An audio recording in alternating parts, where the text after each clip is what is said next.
Hey everybody, and welcome to FYB's live French Open webcast. Will Hamilton alongside Adam Szyminski.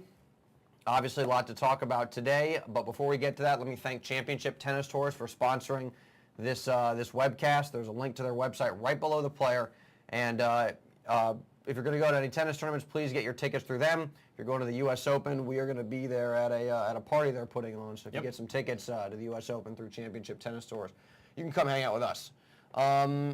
Well, let's get right into it. We had the men's semifinal today. Yeah, we know who's going to be in the final now. Well, we got the rematch. Everybody wanted to see, absent Federer, Rafa. Yep. We've got Soderling, Rafa. Yep. I think this is going to be an incredibly interesting match because it's such a contrast in styles. You got the clay courter, the grinder, the guy who is a human backboard, and then you have Soderling, who might be the hardest hitter in the game. Yeah.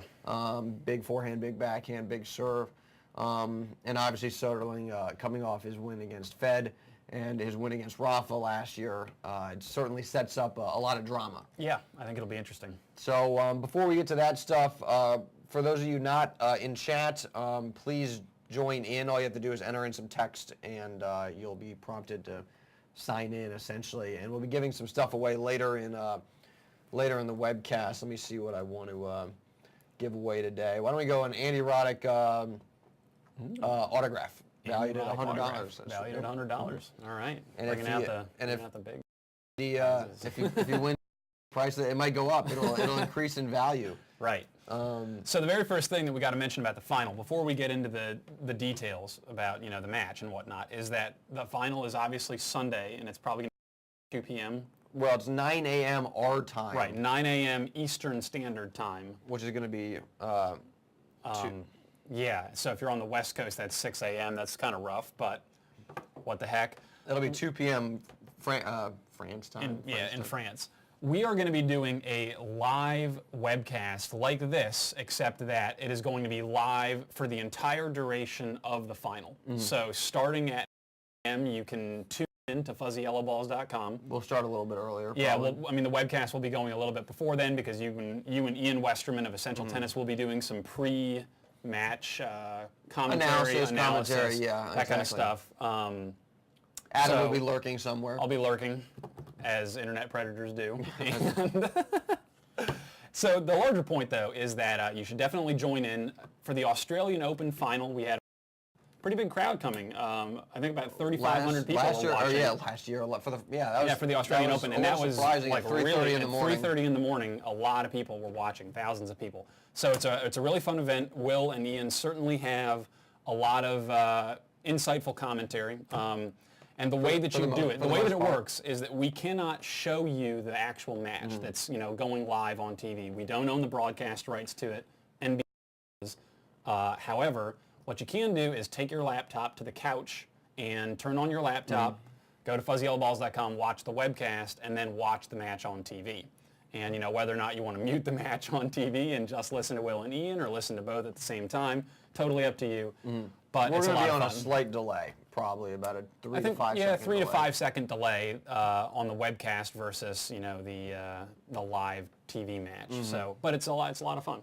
Yeah, I mean, we had a great time. If you have a DVR, you can pause it for 5 seconds, and then the webcast will be synced right up with the webcast. Or if you don't, you can just live with the delay. Yeah, so, and in terms of the TV channel, in the U.S. it's going to be NBC. Yeah. I'm not sure what it is overseas, but if you type in French Open TV schedule and then your country, it'll probably come up. Yeah. So yeah, everybody, Sky, BBC. I mean, I'm sure it's going to be on a major network pretty much everywhere. Right. So with that in mind, a little bit later on, like I said earlier, we're going to be giving away that gift card. We'll be doing a poll, I guess. Who do you think's going to win the French final? We'll let you figure that one out. It's interesting. I think it actually is going to be a very interesting match. Do you want to clip over to the computer screen before I offer my predictions here? Well, yeah, I mean, we can figure out the poll with all that stuff. Yeah. But let's... So are we... We're not, I don't have desktop presenter up. Yeah, we're not live here. So just come back to us. Flip back to us in a moment. My B. All right, we should be good now. Silly Will. All right. Should be working. Back to the computer screen. All right. Okay. Why don't we start with Rafa and Jurgen Meltzer because that's sort of the least or the less interesting of the two matches. I thought Rafa played. Real well, and Meltzer didn't do all that. I mean, he essentially played how he had to play. He had to serve well, which he did, 73%, and he had to play aggressively. And he was slightly negative on unforced errors right here versus winners, but he kept it pretty even. And again, that's what he was going to have to do. If you look at the score line, it was straight sets. First two sets, not real close, and then of course the third set went to a breaker. Rafa's just got too much from Meltzer. I mean, Meltzer's a nice player, but he doesn't have the firepower to really hurt Rafa over the course of a 5-set match. And he's not a guy like Almagro or certainly Soderling who can really pressure Rafa or anyone else with the ground strokes. Can't hit quite as big. He certainly was going for it, and his down the line backhand was an effective shot. I thought, and there were certainly instances when he won some pivotal points using that shot and wrong footing Rafa when Rafa was anticipating a cross-court backhand from Meltzer. So Meltzer, I think he played about as well as he could have.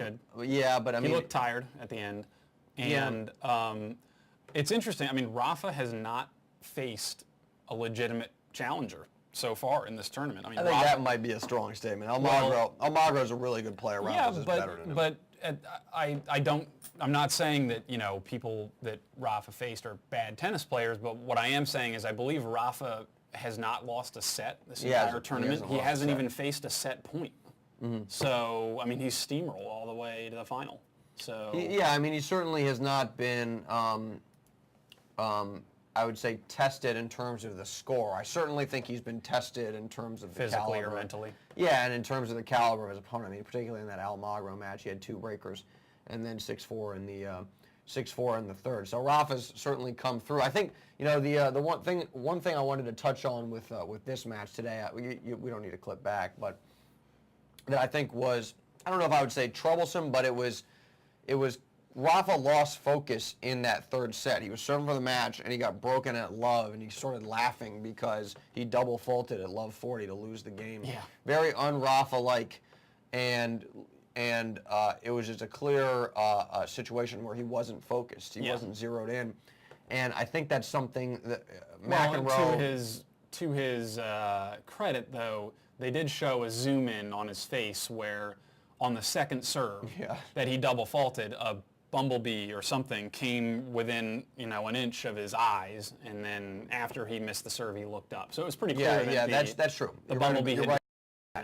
But what the commentator, I believe Ted Robinson, was that Uncle Tony is concerned a little bit in the sense that Rafa's focus isn't as laser-like over the course of a match as it has been in the past. Lapses in his concentration. Mm-hmm. And I think that showed a little bit later, or a little bit in the third set. And Meltzer definitely stepped up his level of play, and his shots were falling a little bit more than they had earlier in the match. Again, that two-handed backhand was working pretty well. But outside of that, I don't know how much more there is to really say about this match in terms. In terms of insightful commentary, I mean, it was just kind of straightforward, like I thought it was going to be. Meltzer was going to have to play aggressively, serve high percentage, and he was still going to lose easily. Star Fury calls it the fumble bee. The fumble bee. Right. So you want to talk about Soderling's match? Yeah, let me navigate over to the Soderling match, and here we go. Here's the stat. Soderling on top. Berdych on the bottom, and it was 5 sets. I didn't think this match. I thought this match was really sloppy, to be honest. I mean, if you look at the serve stat for serve for Berdych, this is terrible. And Soderling's pretty solid there. And if we scroll down, this is pretty much standard. Soderling is always kind of around even, maybe slightly positive. Winners to unforced errors. He's obviously -1 here, and Berdych was +1. But I just thought this from both guys was sort of a sloppy tennis match. mentally unfocused a little bit. I mean, there was a couple instances where in the third set, Soderling broke and immediately got broken back. Just sort of wasn't to go back to this question of focus. It seemed like he he didn't really zero in, and he obviously couldn't consolidate that break. Berdych in that fifth set, maybe he was getting tired. I said in the preview video I did for this match that I was concerned with his mental toughness and his ability to focus in pressure situations, and I feel like I was right in the sense that he missed at one point 10 first serves, which is just in a row, which is just that's like not going to get it done. Sure. I mean, it's indicative of his 50% first serve percentage, and in the pressure situations, obviously fifth set, you miss 10 first serves, you're going to lose. That's exactly what happened. What happened, yeah. So, well, my question for you then is, going back to a couple days ago on the webcast, we said if this heads to a Nadal-Soderling final, what is Soderling going to have to do to win? And you said he is going to have to play like he played against Federer. And he's going to have to maintain that level to get through Berdych and then get through Nadal and win. Yeah. But he didn't maintain that level against Berdych. So, clip over to, do we have weather.com up? We do. Because this is weather.com's predictions for Paris on Sunday. And earlier today, weather.com was saying that this was going to be rainy. And it looks like they're now predicting the rain won't happen until 6 p.m. Right. And who knows, weathermen get paid to be wrong. Right. So whether or not, Right. But again, earlier today, weather.com was saying that it would be rainy for most of the day. Yeah, and it's certainly. Now they pushed it back a little bit, but I guess we're just waiting to see.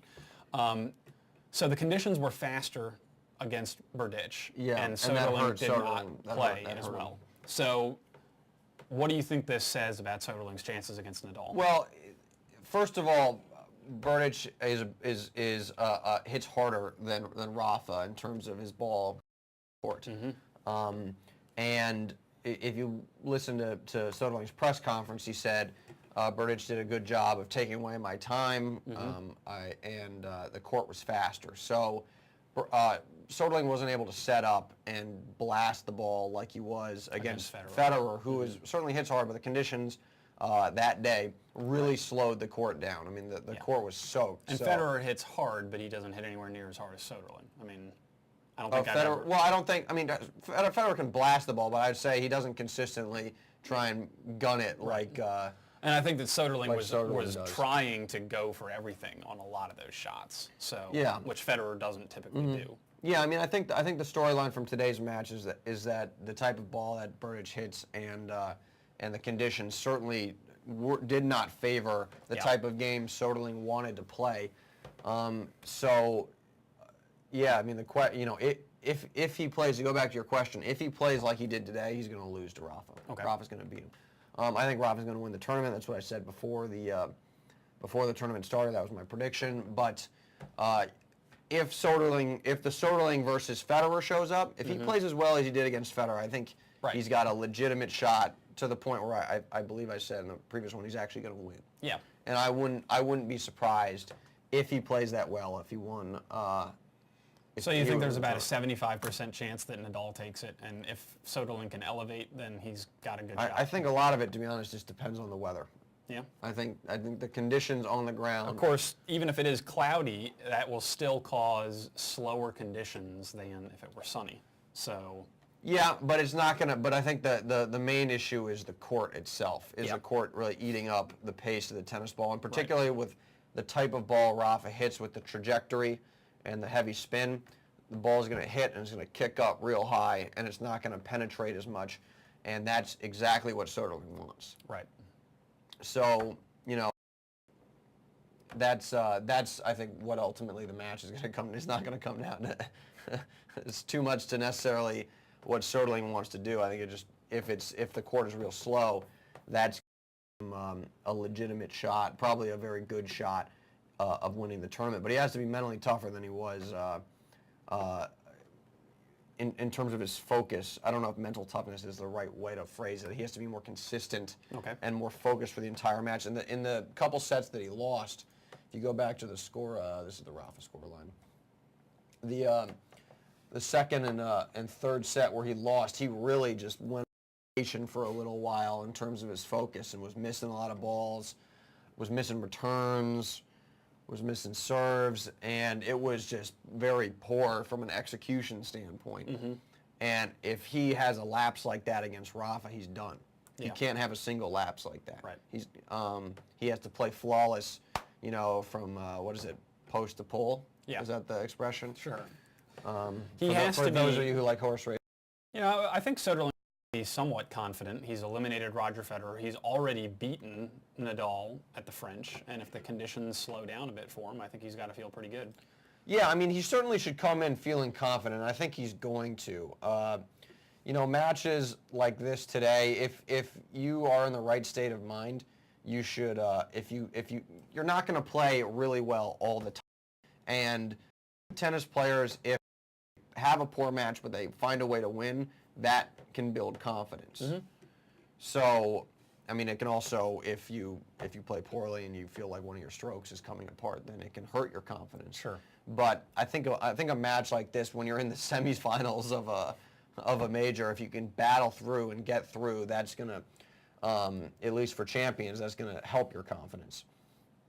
And I don't think Soderling has any technical issues that's gonna make Cause him him to come undone. Yeah, exactly. I mean, he played the match before. He played amazing. Yeah. So he knows the level he can compete at. Again, like I said before, I think the conditions and the type of game Berdych plays really could exploit what Soderling struggles with, and that's when you drop his time down. He doesn't have time to set up. Whether or not Rafa's able to do that, Rafa was taking his cuts today, and he was playing. He played some aggressive balls. So maybe he was anticipating or working on that stuff when he in anticipation of having to play Soderling, because he knew that he was going to play Soderling. He was the second match on. He knew.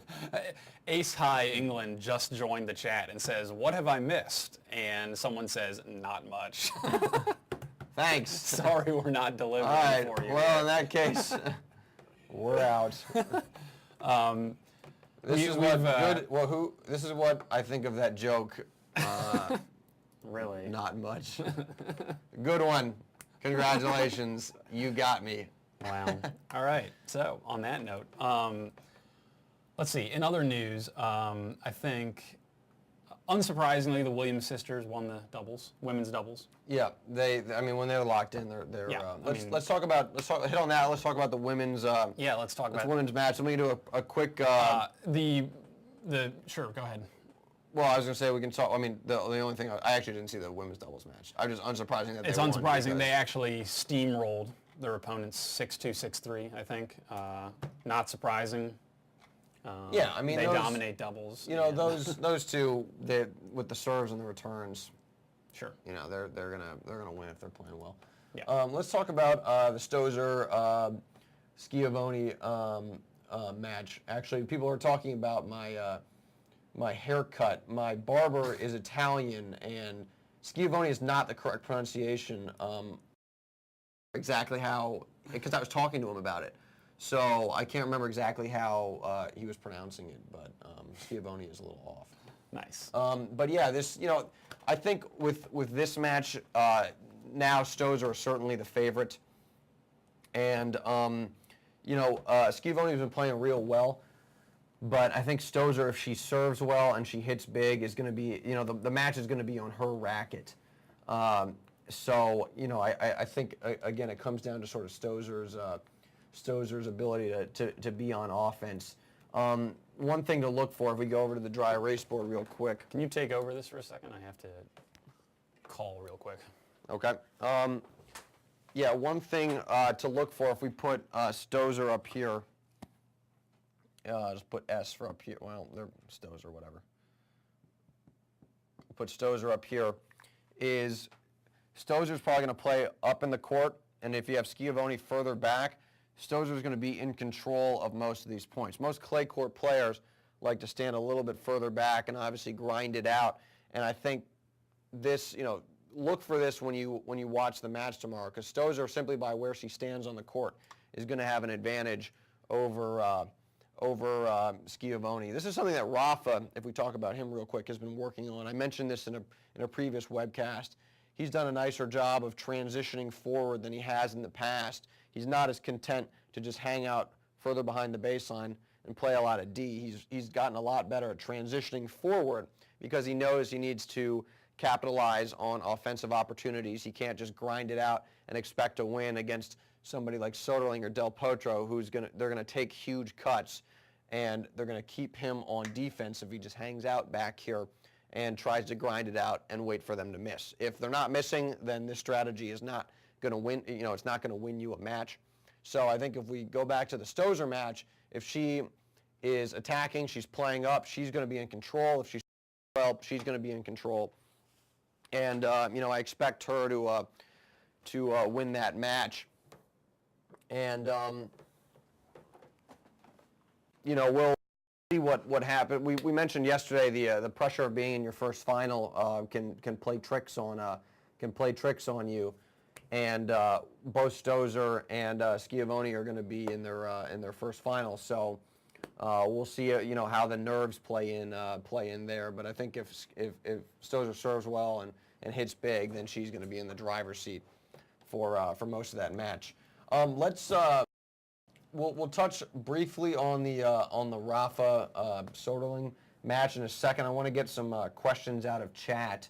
If you guys have anything, if you have any questions about the matches today, I want to see what y'all have to say. So why don't you guys fire out some questions right now, and I will queue up the Andy Roddick gift card giveaway while you guys ask some questions. So why don't you fire them out right now, real quick, and we'll address that stuff, and then I'll give away. Are you gonna do a poll? Yeah, I have a poll here.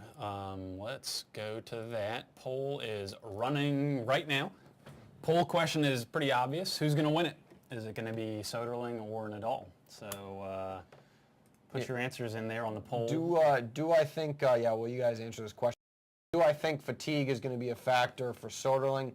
I don't think so, because Soderling at 5-setter is never ideal. I mean, he has a day off to recover, but Soderling is a guy who's been working with Magnus Norman. Yeah, Magnus Norman is a fitness freak. Yeah, exactly. I told the story yesterday about how he would get up in the morning, run 45 minutes, play, weight room, etc. Yeah. And Soderling is... He's impressed that upon... Yeah, exactly. Soderling. And Soderling is in better shape than he has been in the past. So I do not think fitness is going to be an issue. Soderling did say in the press conference that the hotter it is, the harder it is to... and Charles also makes the point in chat that a lot of the points between Soderling and Berdych were short points. Yep, that's a good point, Charles. So that's a good point. They were not extended. It'll be longer against Rafa. If it's hotter, obviously the court's going to be quicker. I think that helps Rafa. But I also think if you do want to say, a physical battle, if it's hot out, who do I think that favors? I do think that favors Rafa. Yeah. Partially just because Rafa, I think, is better at just kind of blocking that stuff out and just, zoning in. Yeah, or just fighting through it. I think he's the tougher, he's probably the toughest guy on the tour when it comes to that stuff. Do I think, I'm reading this question. Soderling's rain dance is what people are making fun of. Do I think Fed was gracious because this is from Mohini. I'm not sure if I am reading this properly. Why do I think he was gracious? Because he won last year's won last year's French Open, and it gives him time to prepare for Wimbledon. I don't think so. I think Federer is just a gracious guy. I mean, none of the, Federer never wants to lose in a major, and he's not going to need too much time to prepare for his grass court matches. Yeah, I'm sure he's already planning his... Federer usually arrives early to tournament. I mean, he gets there like a week ahead of time.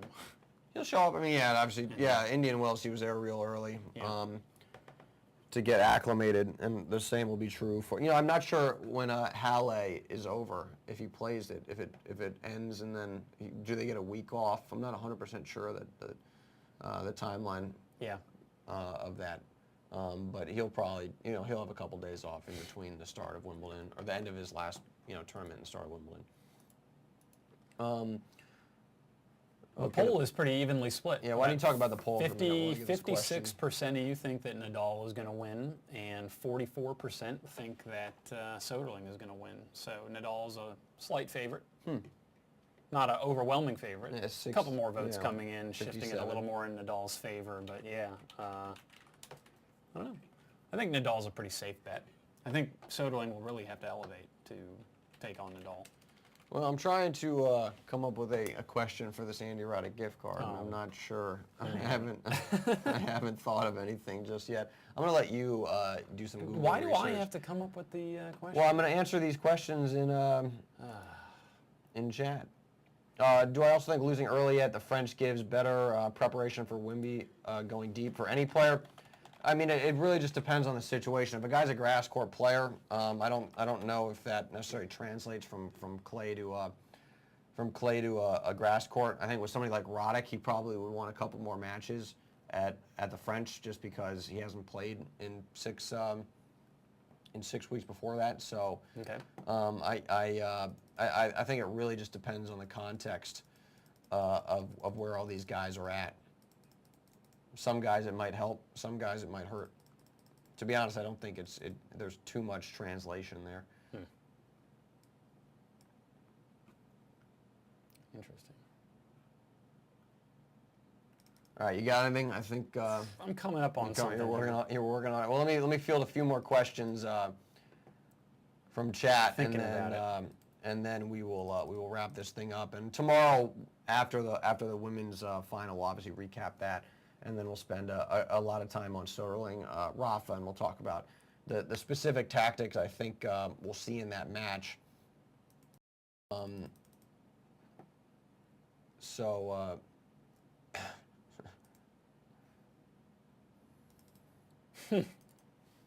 Got it? I'm working on it. I'm close. All right. He's almost there. Do I think Roddick will ever win Wimbledon? I think it's hard for me to predict that. I think he's certainly got a shot. The serve is a really high percentage, and he's got obviously a very effective serve. He's moving better, and I think his slice is more effective than it used to be, particularly on grass. So I do think he has a chance to win. I mean, the question is, does he get through Federer? That was, that match last year obviously was devastating for him, but he was right there. If he had made that high backhand volley in the second set, he probably would have won that match. Obviously, being up 2-0 is a dominating position to be in. All right. Here comes the bonus question for you. Now, this is for the Andy Roddick gift card. Or not Andy Roddick gift card. Andy Roddick autograph card. Okay. Robin Soderling and Rafael Nadal have a little bit of a past history, a rivalry, if you would call it that. It started a while back, and in this one particular match, Soderling walked off the court protesting Nadal's time between points. What tournament was it? What year? Both the tournament and the year. And it looks like Ma Winnie was the first to get it. Wimbledon 2007. That was close. Someone said Wimbledon 06, which was off by a year. Close. Oh, no, wait a minute. No, SW19. SW19, it looks like, was the first one in chat to come up with that answer. I was thinking it was Ma Winnie, but it's not. Wow. Wait, where is this? You guys are fast. Right here. Oh, I'm sorry. SW19 said Wimbledon 97. Yeah, I think it was. But it was Ma Winnie. It was Wimby 2007. But I thought you said the round. No. I didn't say the round. I just said what tournament and what year. Oh, okay. So, yeah. So who got it? It was Ma Winnie again. That's the second time he's won something. Lucky guy. Lighten it up. All right. I'm going to send you a private message real quick. So, yeah, the history behind that, apparently, that match where Soderling walked off was a 5-set match that actually lasted several days because of rain delays. And apparently Nadal was taking a long time between points. Soderling walked off. They come back on. Rafa holds up the ball saying, new balls, and Soderling starts mocking him. So a little bit of a rivalry going there. Fun times. Now, I think that wraps it up for today, right? Yeah, I mean, that should do it for today. Like I said, tomorrow we're obviously going to talk about the women's match, the final, and then we will preview the men's final. Obviously, a lot to talk about there, and we'll go over the tactics, what I think Soderling needs to do. I think we know what Rafa is going to do. He might play a little bit more aggressively than he has in the past to try and take away some of Soderling's time, but we'll address that in detail tomorrow. So with that in mind, I want to thank Tennis Express for the anti-erotic autograph card, and obviously Championship Tennis Tours. So with that in mind, we're going to sign off, but we'll see you tomorrow at 5 and then Sunday 9 a.m. Sunday 9 a.m. for a live webcast of the entire final. All right. Take it easy, guys. See you.